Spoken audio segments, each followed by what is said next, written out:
talk about your style of play, and it's something that fans over the years have been absolutely delighted by, and they love the way that you are on the pitch. Do you think, though, that there's anything in that style that may have contributed to some of the persistent injury problems that you saw? Yeah, definitely. I've said that a lot before. You know, the way I play it opens me up. You know, I take risks. I like to take the ball and take players on, get close to players and feel players, and with that comes a little bit of risk. And you know, unfortunately, I probably paid the price for that. But also, you know, as well, when I was going through all that, a lot of people were saying, "Oh, he needs to change his game." You know, a lot of pundits, a lot of people in football needs to change his game. He needs to pass it earlier. But that would have taken that little edge I had away from my game. You know, I see a lot of midfielders who do that. They get the ball and they pass it, and yeah, they look good. But actually, my game was to get the ball and drive at players. So I think I paid the price, but something that I wouldn't change. You wouldn't change, yeah, because I do wonder that whether there is any sort of regret there, or you hold true to the way that you played. No, I don't think there can be regret. Obviously, there's regrets on injuries and stuff, but I don't think I could ever have changed the way I play. You know, even in training now, I still like to, you know, pick the ball up and get close to players and play 1-2s around. And all it takes is someone to mistime a tackle, or for me to maybe hold on to the ball a little bit too long and invite a tackle. But that's the way I play, and I can't change that. And do you feel? I asked a lot of these legends like yourself which players remind them most of themselves, and I think people struggle a bit with it, because I think that the style and the way that the game is played has changed so much. But who right now reminds you of yourself in the Premier League? It's a good question. It's tough to answer that. Or a mixture of a few players, because it seems like a simple question, right? But it stumps so many. I think the obvious one that a lot of people say to me is Phil Foden. Yeah. But then he's different to me. I think he's a little bit quicker than me. He's physically not as aggressive as I was, but I think he's quicker, so you don't have to get too close to players. You know, you give himself a yard and beat a player, whereas I had to get a little bit closer to players. So a little bit of Phil Foden. Anyone else in there? Maybe a bit of Mason Mount? Yeah, maybe a little bit. I can see what you mean.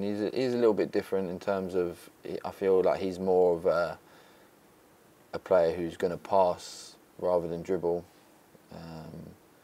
But yeah, he's a top player as well. You need someone a bit more aggressive as well, and that does seem to have left the game a little bit, hasn't it? Yeah, well, I think it had to with VAR and the way the game's gone. You know, whenever you make a tackle, you're running the risk of someone slowing it down and you're getting in trouble for it. So I think that has gone out of the game a little bit, yeah. I mean, if you were playing right now with VAR, do you feel that you would have had in trouble? Yeah. No chance. Yeah. We were talking about sort of mentorship and Arsene Wenger and how good he was for you. Is it a strange thing? I find it bizarre that he doesn't come. I mean, so many of the former managers, like Sir Alex Ferguson, obviously is a mainstay at Manchester United, but we never see Arsene. We never see. He should be Sir. We never see Arsene Wenger at Arsenal. Is that a thing of sadness for you? Do you think?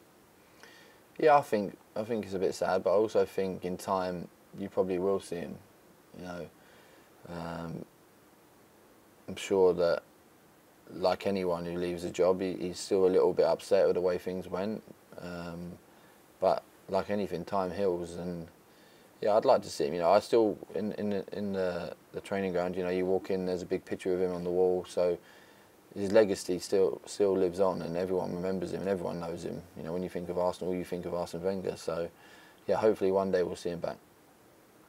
Would you like to see him have a more day-to-day role in the club again, because he knows that club inside out? Well, I think that's got to be between him and the club and manager as well, because I remember there was a little bit of talk about it and how it would work. But the one thing that I would say is, if that did happen, you know, that wouldn't be a problem for Arteta, because the type of character Arsene is, you know, he's not going to be one to say we need to do this, we need to do that. He'd just be there for guidance. So hopefully over time, potentially we see something like that. Yeah. Give us an insight into what it's like training with Arsenal at this moment in time. And it's a funny time for Arsenal, because I think you've got a lot of quality there, but we never quite know the kind of Arsenal team we're going to see. It's not got quite the consistency yet, has it? What do you see in training that you notice that you feel is something that's a real positive sign for the fans to hear right now? Well, I've said this before, and the one thing that stands out for me is the level of coaching. And what I mean by that is it's a manager, but his staff as well. They have a clear philosophy, a clear playing style. And I think the longer you work with players and you're doing the same things and the same habits, especially young players, they're going to pick it up over time and they're going to become more consistent. You've seen in some performances this year, Tottenham at home, Man City at home should have got more out of the game, and they're against two good teams. And I think you're right, if we can find some more consistency. I think we found more consistency this year. There's more good performances than bad. If we could just maybe go up a little bit more in terms of finishing teams off, and when we're on top scoring, and I think we can get in top four. I find that really interesting that you talk about the level of the coaching, because we know Arteta to be a great coach. Obviously, Pep Guardiola, who's one of the best in the world, talks about him all the time.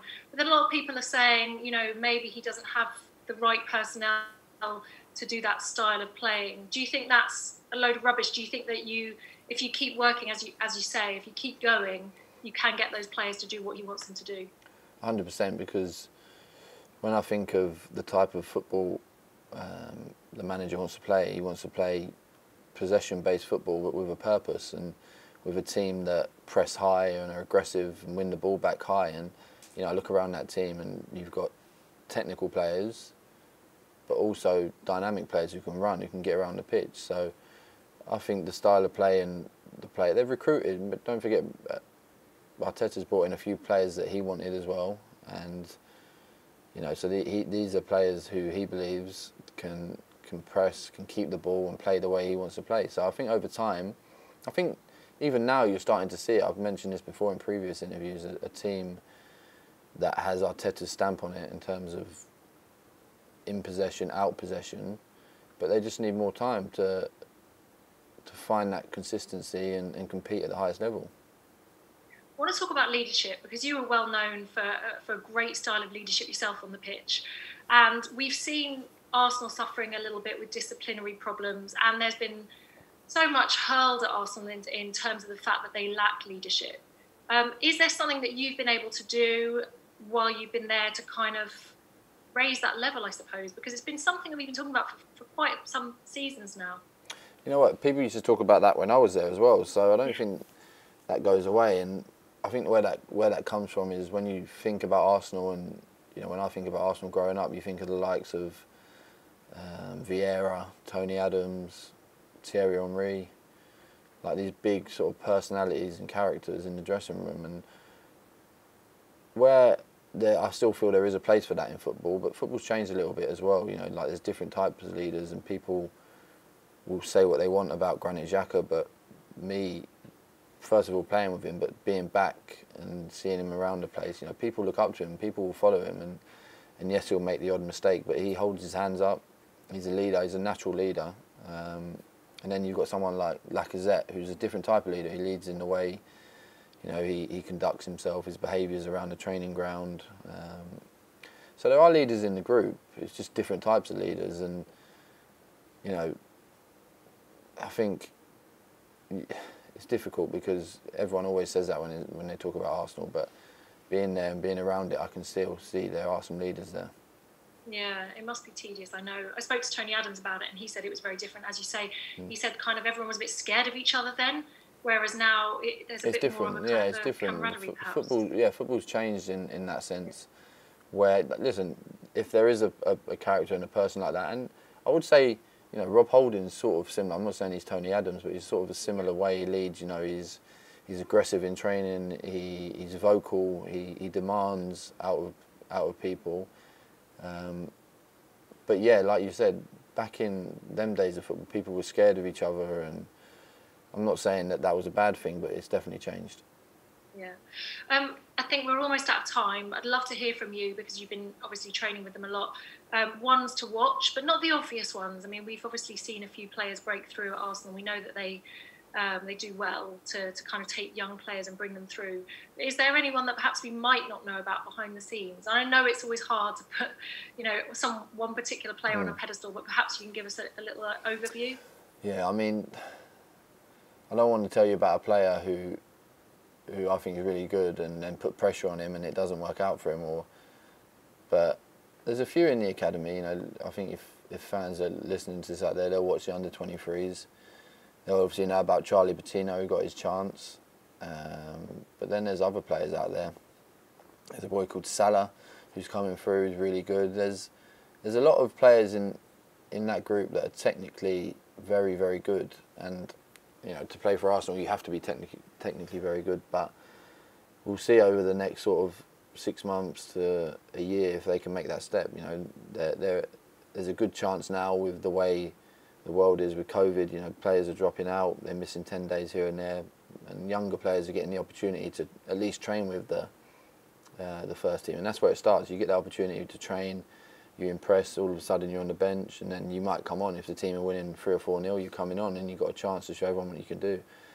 So over the next sort of 6 months to a year, I think you'll see a lot more younger players at Arsenal. Okay. Jack, we're out of time. Thank you so much. No Sorry problem. I couldn't be there in person. It's all right. Thank you.